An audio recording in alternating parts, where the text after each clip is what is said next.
In this final set of videos on Module 5, we are going to talk a little bit about version control systems, which are essential to the toolkit of a computer scientist or programmer.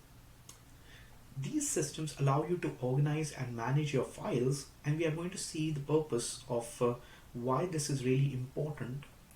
And the major reason why we study this is because you want to organize your files and don't lose track of your work, as well as you want to collaborate with other folks, which is once you enter your professional careers, you are not going to be programming alone. Most of the systems that are built today are designed with hundreds of thousands of programmers working on same systems, especially when we are talking about like large systems such as the Google search engine, or let's say if we are talking about creating an entire library like React.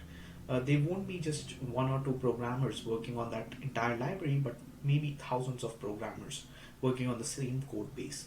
So how do we keep track of our files? How do we keep track of our work? That is essentially the role played by version control systems. So what I mean by that is, like, let's say if you create some file, and in this file you create some functions, like let's call it function A, function B,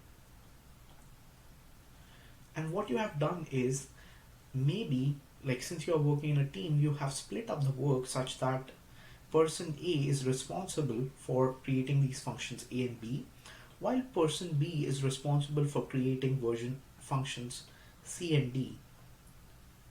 So instead of physically taking this file, like let's say A is working on this, and then giving this file to person B once A is done, what we can use is a version control system that can help us in collaborating and keeping track of each other's work, and help us in merging these two works so that we have like independent works being merged into one file. Or let's say even if two of them are working on the same function, there's some mechanism which is called like merges in version control system that allows you to merge different work.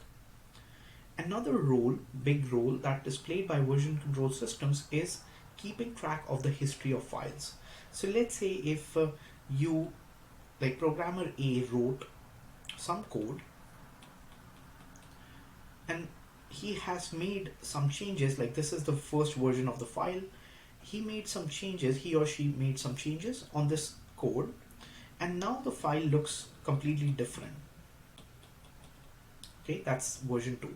So one way you can keep track of this, like of these files, is by physically explicitly changing these files, naming these files by some convention. Like let's call this like hello.java.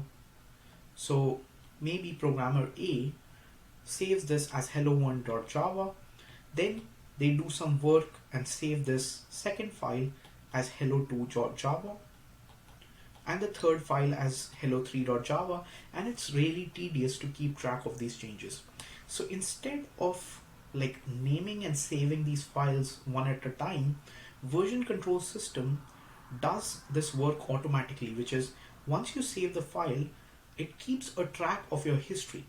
And why that's required is, let's say after you worked on the function and you made some changes and you created this version 2, let's say version 1 was passing like 10 test cases out of 100, and after version 2 you failed all the tests and now you have 0 test cases passing out of 100, and you want to go back to your previous code. So like that is the entire gist of it, which is if you want to go back to your previous code, you will need to open that file or retrieve that file.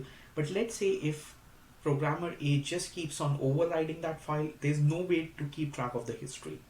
So version control systems help you deal with such issues, which is there are two big things that are of help. One is keeping track of history and organizing the files, and the second one is collaboration.